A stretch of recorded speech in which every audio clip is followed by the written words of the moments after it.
My family was at a restaurant to eat out because we celebrated Uncle's 50th birthday. We also brought our dog along. I completely understand when people are annoyed when there are dogs everywhere, and some people really take it too far. I get it, but basically we had no choice. Our girl has trauma and can't stay alone for too long, and we had no one to watch her. And I know everyone says that, but she's really well behaved. She just lays under the table, looks around a bit, and sometimes begs a little, but only from us. She's also really small. Anyway, there were some couples and groups of threes present, but the only other bigger party were, what I guess, a mum, a grandma, and 2 kids, 3 6-ish. I should say that I like kids, I really do. I want to work with kids. In fact, I'm 18, by the way. But these little guys were still somewhat disturbing. They screeched and yelled, and one of the kids asked like 3 times for fries when they were already ordered for him. A bit annoying, but not to the point I would complain, honestly. However, pretty suddenly the grandma started to complain about people that bring their dog everywhere, and that it's so gross when one is in a closed area. She looked in our direction with an annoyed face, and I admit it annoyed me pretty much. Would it have been any of the other guests, I would understand, but our girl was simply minding her own business while their kiddos annoyed everyone. So I looked at her and said, "That's rich coming from you, since your group is the most disturbing one here, while no one complains about Tinker." The grandma stared at me and then looked at my parents so they would say something, but my mum simply continued to eat, and my dad looked back at her and grinned. She looked like she wanted to say more, but the other woman told her to let it be and tried to calm the kids down. We didn't interact further the rest of our stay. This happened 2 days ago, but I'm still unsure if I was my call to say what I said, because I know how kids can be, and it really can be annoying when everyone brings their dog everywhere, but I just felt the need to defend my dog because she wasn't doing anything. So Reddit, am I the idiot? Edit. I didn't ask if I'm the AH for bringing our dog with us. The restaurant was dog-friendly. Edit 2. I'm not American. Please stop calling me names for doing something legally. Edit 3. I'm going to log out now. This is a little bit overwhelming and some people are sadly getting toxic. I'll accept everyone's judgment. I honestly didn't want to start a dogs and kids restaurant debate, and I see now that dog culture is very different in Europe than in the US. Thanks to the nice and constructive people that didn't just call me names. Final edit logging in one final time. I was overwhelmed by the big amount of comments. I never expected that and had to go offline for a while. I'm autistic, if this is an explanation. I never intended this to become a heated debate about dogs and restaurants, and now I don't hate children. I love them. I think both kids and dogs should be allowed in restaurants, but there should also be a few restaurants in every town where one or both of them are not allowed. I also understand now that the whole thing is really cultural. I still don't think that having a dog in a restaurant is a horrible thing, but I'll try to be more considerate of others in the future. I was being called dramatic for my edits, but some comments insulted me or my parents, and I do not appreciate that. You don't have to agree with me, but you don't have to insult people. About the fries thing, I took it as an example because the kid was very loud. Our conversations were 3 times interrupted by a loud, "Mommy, I want fries." I don't have a problem with the question in general, I just used it as an example. Lastly, I accept every judgment, and I accept that I could have done better. The case is over for me now. I won't post pictures of Tinker here because I'm afraid some dog haters will insult her. Maybe I'm sensitive and silly, but I was bullied in the past. I don't need that again. Please stop arguing now, people. I didn't want to create any discord. Greetings. Now for a few comments before the update. Comment 1. My dog's name is Tinker too, not the jerk. Tinker was well behaved, not bothering anyone, and I assume the place was dog-friendly. The grandmother is the jerk. Comment 2.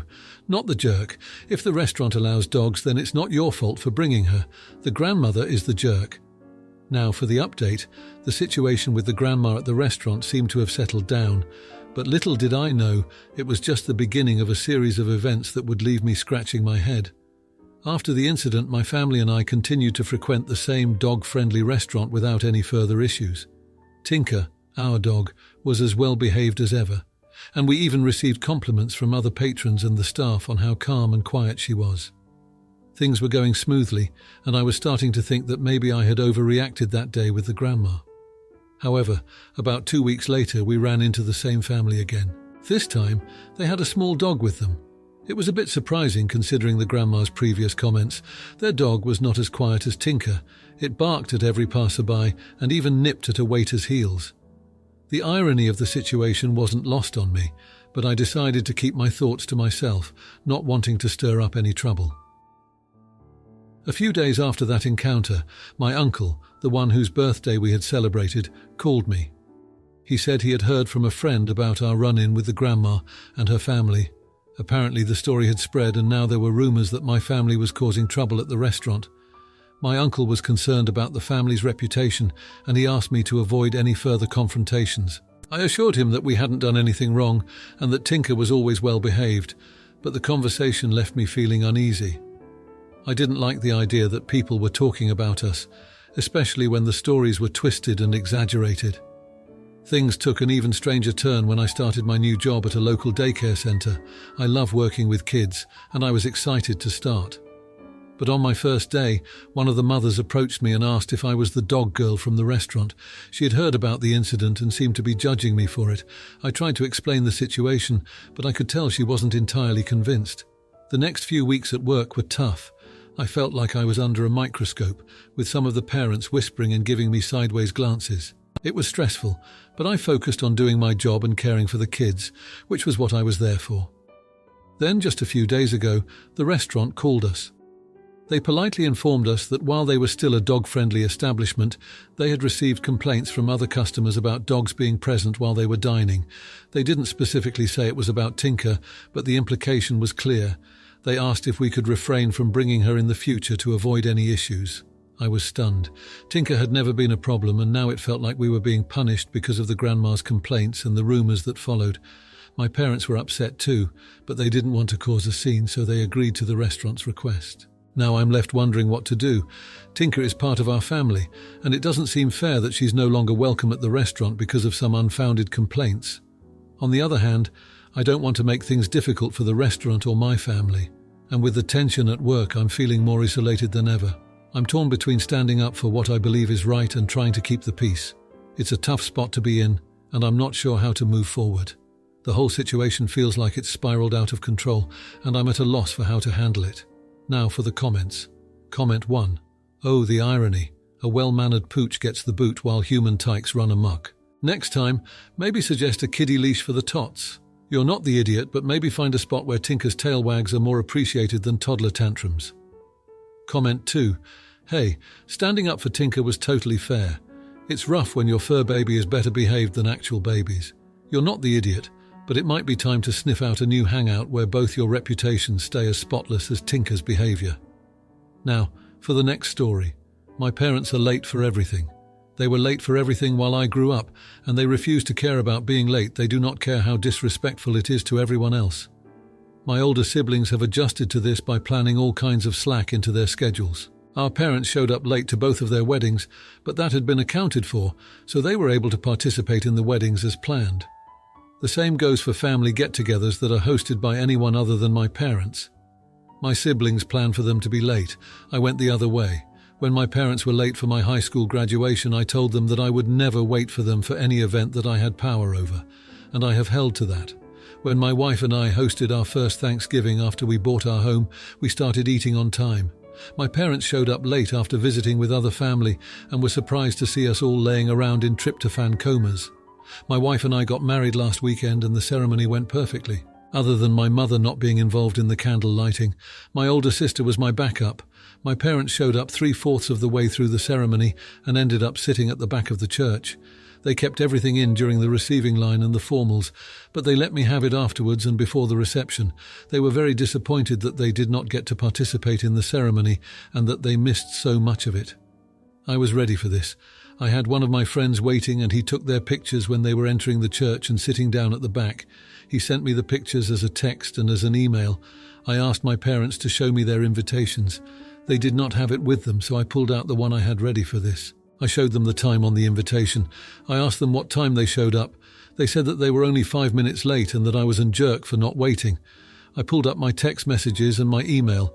Both provided a timestamp of when they showed up 35 minutes late. They said that if I knew they were going to be late, that I should have planned for it like my siblings.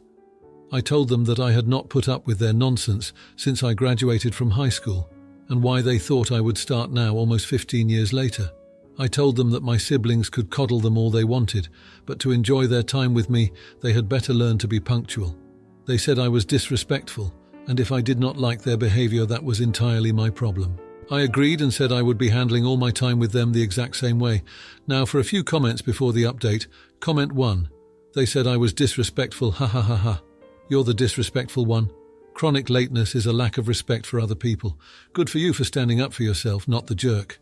Comment 2, not the jerk. It's frankly a little sad that it's taken 2 grown adults 15 years to learn. You expect them to live up to the timeliness standards set by 95% of the people in our society. Now for the update, thanks to everyone who read about the situation with my parents. It's been 2 weeks since the wedding, and a lot has happened since then. After the confrontation at the reception, things were tense. My wife and I left for our honeymoon, and I had a lot of time to think about how to handle the situation with my parents. We returned from our honeymoon to find a message from my parents waiting for us. They wanted to talk. My wife and I agreed that we would meet with them, but only at our house and at a time we set. They agreed, which was the first sign that maybe they were taking this seriously. The day of the meeting, my parents actually showed up on time. That was a shocker. They sat down and we all had a very long conversation. They started by apologizing for missing the ceremony and acknowledged that their chronic lateness had been a problem for years. They admitted that they had been selfish and hadn't considered how their actions affected others, especially me. I was honest with them. I told them how their being late to my high school graduation had hurt me and how I felt disrespected when they didn't make an effort to be on time for important events in my life. I explained that while my siblings might be okay with planning around their tardiness, I wasn't willing to do that anymore. To my surprise, they listened. They didn't make excuses or try to argue. They just listened, and then they promised to change. They said they wanted to be a part of my life and my future family's life, and they understood that meant they needed to respect my time and the commitments they made. Over the next 2 weeks, we saw a change in them.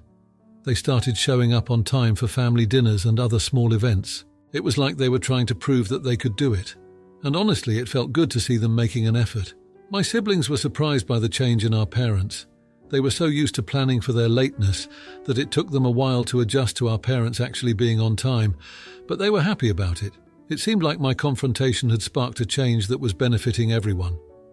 The real test came when we had a family get-together at my house. It was a casual BBQ, nothing fancy, but it was the first big event since the wedding. My parents showed up not just on time, but early. They helped set up, and they were there to greet everyone as they arrived. It was like we were seeing a whole new side of them. During the BBQ, my dad pulled me aside. He thanked me for standing up to them.